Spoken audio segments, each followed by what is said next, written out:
Hey guys, welcome back to What the Fat. This is your host, Dr. Ryan Lowry, coming to you today with a very interesting micro podcast, one that's pretty relevant. If you've seen me traveling, you've seen me all over. It's something that I just experienced, and I wanted to talk to you guys about it because I think it translates to life, and there's a lot of lessons that I learned. And so today we're going to be talking about 5 tips that I learned literally racing over $1 million worth of cars in 24 hours. And it's beyond the money aspect. I know a lot of people get hung up of like, oh, you're racing all these like $100,000 cars, $500,000 cars and things like that. But in essence, there's a lot of lessons to be learned, and I want to dive deep into those and talk about the entire experience and trip that I had recently in Las Vegas and some of the takeaways that I had from that. So first and foremost, I got invited out by my good friend Brian Underwood. I actually get him on the show. Like, I literally just have to nail his butt down, get him here, because his story is incredible. Kind of different things that he's launched and his like journey to become an entrepreneur and all of the success, trials and tribulations he's faced. So I guarantee you he'll be on very, very soon. But also flew out some of their top people on the team. It was really good, really intimate setting. So we flew out to Las Vegas, got to spend some time with some amazing people who are not only leading the keto conversation from the exogenous ketone standpoint, but also the keto standpoint. Like, I'll give a perfect example. Stephanie Milkey is a good friend. Her and her husband, Steve, are amazing. I probably need to get them on as well. Just telling their story and how they kind of live this lifestyle with their kids. They have 4 beautiful daughters.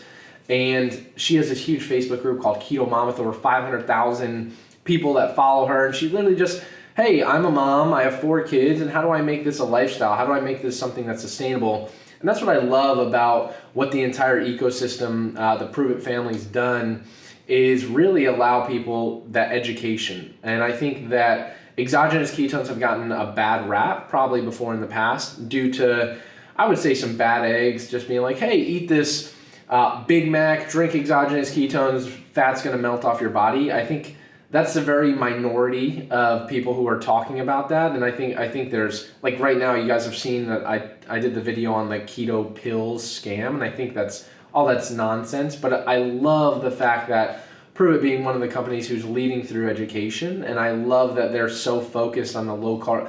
Even if they're not keto, they're carb conscious, and I think that alone, like if you sampled the entire community, which is tens of thousands of people, I guarantee you'd see at least 80% are either very low carb or ketogenic on a ketogenic diet and utilizing exogenous ketones in conjunction with it. So I was honored to fly out there, talk to them a little bit more about keto and just be a part of the experience.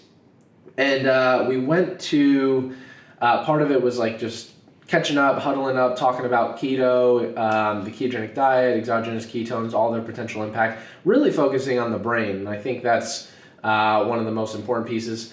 My friend Josh Perry was there. For those of you who know, I talk about him all the time now, but he was there talking about his experience and what he notices being on a ketogenic diet and utilizing exogenous ketones as a tool. So I think it was a really great trip, a lot of education, a lot of research being talked about, and it's amazing. I think this field's growing, and I think it's a great conversation to talk about the keto lifestyle as a whole. Not just exogenous ketones, not just the ketogenic diet, but how can they be utilized strategically together? And so that's one of the gaps that I'm trying to help bridge and help bring forward. So super honored, super appreciative of the opportunity to go there. But today's podcast, I want to talk about some of the analogies I got racing some of these cars. And so, for instance, I started off with the Porsche. That was an incredible experience. Then we went to a Ferrari. I raced a Ferrari, and then I finished up with a Lamborghini, which, if you guys don't know already, that's like my dream car, is a Lamborghini. I just have always had a fascination with Lambos. So we went to this exotic racing place and really got to test out and drive around three different cars. Got to do a couple of different other things, some go-karting experiences. But in essence, I think there's some analogies to be made when you're driving. You can say exotic cars, but these high-powered, in-depth machines, really, at speeds that you would never otherwise drive them, right? So, like, if you have a Ferrari, you have a Lamborghini, you're never I mean, unless you're crazy and you're on the highway, hopefully with no other people, you're never going to get up to 150, 160 miles an hour, which is what we were getting it up to on the racetrack. And it's a lot safer than driving those speeds out on the road. But it was a completely different experience, right? So I drive a semi-fast sports car, a Jaguar, and so like I can get up to 100 and 110, but it's a completely different experience when you're on a racetrack and like when you're actually trying to race for time versus when you're just driving on the road and like trying to like see how fast you can go, but also being very careful of like your surroundings. So that was interesting, like how you take turns, how you take corners and things like that was radically different from anything that I've ever done in the past. So I think that was a pretty cool experience. But some of the takeaways, I want to really hone in on 5 because I think there's analogies for when you drive supercars, but also that apply to life. And I think I want to talk about those because it was a constant reminder for me, right? So like I got done driving all 3 and it was like this huge adrenaline rush, like a huge adrenaline dump. And like afterwards I was exhausted because you just drive 3 incredibly high powered cars that you may never drive again in your life, and it's like cool, like that was such an amazing experience. And there is the thought that like I could crash this thing, like that's a thought that probably goes through almost everyone's head, like what happens, like I'm driving 160 miles an hour, what if I don't do this? And so there's a lot of adrenaline going on. And afterwards I just reflected on the flight home and I wrote down 5 key takeaways of things I took away that are really analogies for life. So first one is sometimes you have to go slow before you go fast. And I think that applies in life. So like for instance, but like if you're on the track, there's some areas of the track where like you have to go slow before you accelerate. Otherwise you're either gonna go off into the desert or hit the bank or flip, right? But the same thing applies to life. Like sometimes everyone just wants to go fast all the time, but there's some points where you need to go slow in order to really allow yourself to accelerate up to go fast. And that can mean taking breaks, like being like disconnected for a little bit. And that's one of the things I try and practice on the weekends. Like sometimes I need to take it slow on the weekend in order for me to hit Monday and crush it, right? Or sometimes in business or if you're on a ketogenic diet, sometimes you need to take it slow before you can go fast. Sometimes people try and go all the way in and go, I'm going to go hardcore keto. I hear this all the time. And 3 weeks later, they're like, oh, that sucked. I couldn't stick to it, right? Well, sometimes maybe it would be better for them to go slow, like go Mediterranean, go low carb, now jump into keto once you've kind of instilled those principles inside of you to go, all right, now let me make this jump. So that was really one of the big takeaways. Sometimes you have to go slow before you can really go fast. And that can apply to multiple facets of life. The second one is kind of building off of that is you can't be afraid to press the gas sometimes. So I'll give you an example. I was driving the Ferrari and the guy, because there's a guy in the passenger seat, I was driving it and like I was being super careful because I'm like, whoa, this is like a beast to handle. If anyone's ever driven a Ferrari, it's a machine. Like it was a lot tougher to drive than the Porsche. So I'm driving the Lambo and the guy literally grabs my knee and shoves it into the ground for me to like full throttle on the gas. And we're like going around a bend. Like it wasn't even like the straightaway. It was like this little bend and he's like, you gotta go. And sometimes it's just, we're afraid to press the gas. And when you have things that are going right in the right momentum, we overanalyze, we have this scarcity mindset, we're afraid of losing it all, but sometimes you just gotta go all in and press the gas, right? Put the pedal to the metal and just go all in.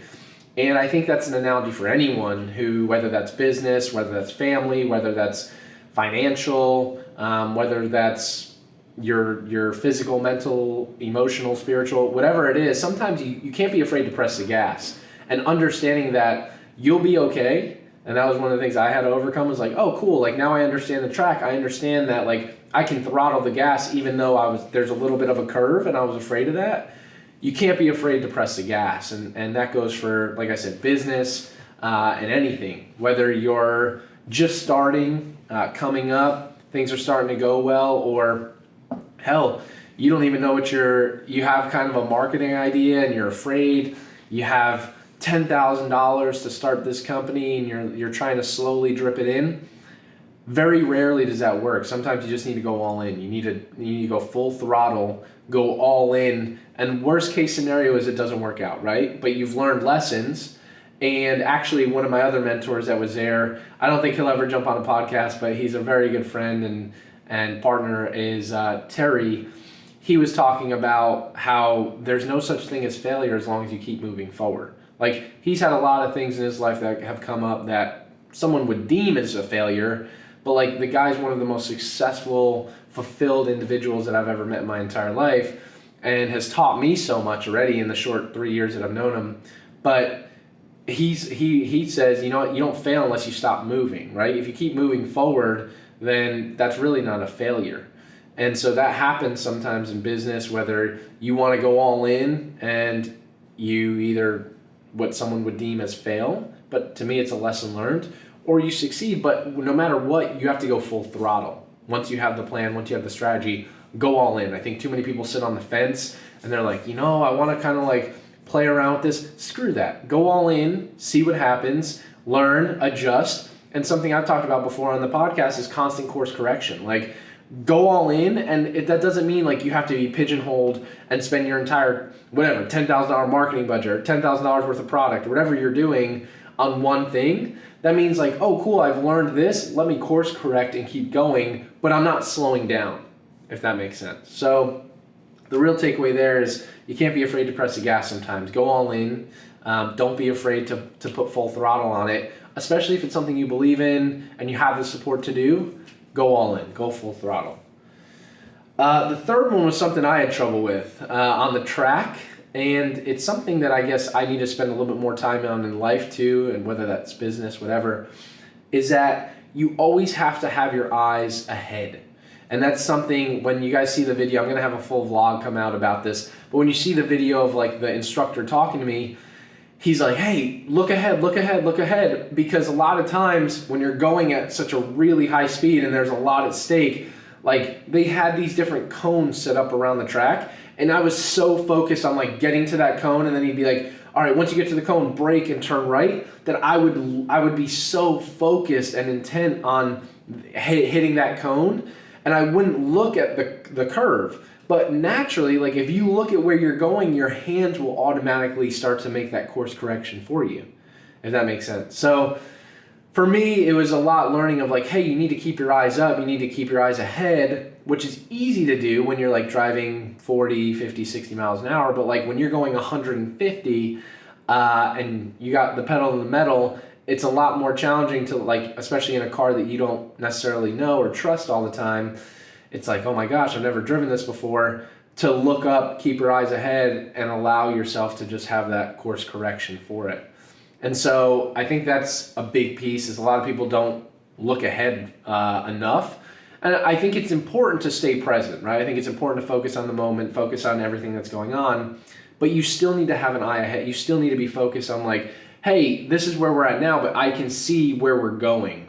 And I think a lot of times people get pigeonholed on, oh, I just want to go here, and then from here I'll figure out where I'm going to go next. But the people who truly succeed and are really doing things and operating at a high level, they're focused on where they're going. And that's just like, it's kind of like hitting a home run. Like there's bases along the way that you hit, but the entire time I know I'm coming back to home base when I'm rounding the bases. Like I'm touching first, I'm touching second, I'm touching third, and I'm coming home. But I don't even need to look down to do it because it's natural. The same thing applies when people are trying to succeed in whatever you're trying to do, is you need to always be able to look ahead and understand like, I'm going to get there. And actually that was something that our coach Urso, when I was at UT, taught us a lot. Like growing up, it wasn't like, hey, I hit a ball in the gap. Imagine playing baseball. I hit a ball in the gap between the center fielder and the left fielder. Immediately, my eyes were on second base, right? Like I didn't even look at first base, because if I'm looking at first, I'm not paying attention to what's going on and I can't see the periphery of the entire field. I'm focused on like, I'm getting to second come hell or high water. And if I'm rounding first and I'm still looking out towards second and I can see they still didn't have the ball, immediately my eyes go to third. It's not like let me get to second and then let me look at third and see if I can make it there. It's like, no, as I'm going around, I'm automatically looking at third to note like if I need to keep going or if I need to hold up. And so the take home point is always be looking ahead, like always understand what direction you're going, what path you're taking, and understand that you need to constantly look ahead in order to be able to hit the goals or the targets along the way, but really to accelerate and get to that level that you're trying to achieve. So that was number 3. Number 4 was, at the end of the day, you dictate your speed. So we went with some individuals who were fine driving 70 miles an hour and some that were driving 160 in McLarens. So at the end of the day, whatever you're doing, the speed's up to you. And I think that people always say, oh, I can't go that fast, or oh, I feel like I'm going too slow. Cool, you can fix that. At the end of the day, you're in full control. And if there's anything that you could take away from this podcast, is the power that you have to really dictate how fast or slow you go. That would be one of the biggest takeaways I hope you take away from this, because you ultimately have that determination of, if I want to go fast, cool, I need to go all in. I need to stop, well, my dad would say, fiddle farting around and dancing around things and go, cool, I'm diving all in. Like, I don't want to sit on the fence anymore. I want to go all in.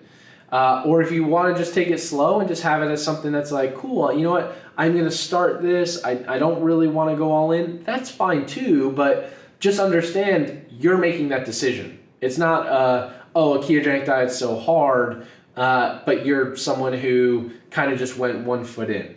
You know what I mean? That's one of the things I just want us to understand and us to fully comprehend, is that we're in control. We dictate our path. We dictate how fast we get there. We dictate how slow we get there. And at the end of the day, that's our power. And no one can take that away from us. And it's up for us to take the opportunity, or either tap into, find, or leverage the resources that we have already that are existing, and say, how fast can we go? How slow are things going? And how can I accelerate this process? So that's a big, big take-home point that I really hope people take away from this podcast. And the last one I want to talk about is, and this was something, because before we went there, is one of the Uber drivers was telling one of the guys, oh, there was just a recent car accident here, someone died. We ended up looking it up, and it happened in 2017, but someone legitimately did crash on this exotics course. Both them and the driver died. But at the end of the day, if you're suiting up, and we were literally in suits and helmets, if you're suiting up, which is the last take-home point, is you can't be afraid to crash. Like I said, I say this all the time, shit can happen at any time. If you're willing to get in the car, you got to be willing to go all in. It's the same reason why I'm willing to get on an airplane to go to a meeting without ever knowing or having any guarantee that I'm going to land. You have to be willing to go into that car, not expecting to crash, because then you will crash, but with the understanding and going, I'm going into this to have a good time and race at 160 miles an hour. I know that that's an option, but it's not going to be my option because I'm so focused on making sure I'm hitting the corners, listening to my instructor, doing what I need to do. But some people are afraid to get in the car because they're afraid to crash, if that makes sense. So if you're going to get in the car, understand, hey, I'm going all in. But people that are afraid to get in the car are the same people in life that are afraid to get started. They're afraid to get started on a ketogenic diet. They're afraid to start exercising. They're afraid to start a business. They're afraid to start a relationship. These are the same people who constantly are afraid of making decisions because they're afraid of the crash, and they hyper focus on it so much. And you guys might know this. It might be someone, and I'll use a girl as an example. It might be a girl who's so focused. Every time she's trying to get into a relationship, she's always like, oh, he's going to cheat on me. Oh, he's going to be bad to me. But that's all she can focus on. And what ends up happening? He cheats on her. He's bad to her. He's abusive. But she focuses on that all the time and subconsciously selects that out. It's the same reason why, if you're afraid of going up to bat in baseball and striking out, what are you going to do? You're going to strike out. If that's what's in your mind, and that fear of crashing, if I had a fear of oh my gosh, I'm going to crash, well, I probably would have. I probably would have went off the course and something bad could have happened. But don't be afraid of that, and understand that, sure, is that a possibility? But no, it is, but I'm going to focus on this area. And I think so many people are afraid to take the first step in whatever they're trying to accomplish is because they're afraid of the crash. And so I hope you can take away something from each one of those points. I know I did, and that's why I wanted to jump on this week and share it with you with this micro podcast, because I think there's some important things to understand that kind of coincide with racing, with fast cars on an exotic racetrack, but also can apply to life. And I think each one of us can apply one of those principles and understand and say, hey, I was in that situation, or yeah, that's something I can apply, because those are all important things. And so to summarize this entire thing, let's go over all 5 again. 1, sometimes you have to slow down before you can go fast. 2, you can't be afraid to press the gas pedal. You can't be afraid to go all in. 3, you have to always keep your eyes ahead. You have to always understand what your next move is, what that vision, what that mission is, and don't get stuck or honed in on one thing. Understand, hey, where are we going? What's the future look like? Number 4, at the end of the day, you dictate your speed, whether that be fast or slow. It's up to you. You're in control. You have the power to do and dictate whatever you want. And number 5 is you can't be afraid of crashing. You can't be afraid to get in the car. You can't be afraid to start the relationship, start the business, start doing a ketogenic diet, start exercising. You can't be afraid to crash going into whatever you're trying to do, or else you will fail. And I think that's one of the biggest takeaways is you got to go in with a different mindset and a different perspective with all of these, and understand that no matter how fast or how slow you go in life, it's your decision, it's your choice, and sometimes you can't be afraid to press the gas pedal. You can't be afraid to go all in and say, you know what? What's the worst thing that could happen? What society would deem as fail? No, to me it's a learned lesson. I'm going to keep going on. So with that being said, guys, I just wanted to share that experience with you because I took a ton away from it. I had a lot of reflecting on it, and it was an amazing experience for me, not only to drive fun, fast cars that I love to do and love the experience, but also to really see like how some of those analogies translate to my life and things that I can apply. So with that being said, guys, I appreciate you guys tuning in. We have some amazing guests lined up on What the Fat. I'm super excited for you guys to hear from them. But please let me know. Shoot me a message, shoot me a DM. Let me know if there's anything that you want to hear about, some of the takeaways that you had from this podcast, anything at all. So appreciate you guys. As always, make positivity louder. I'll talk to you soon.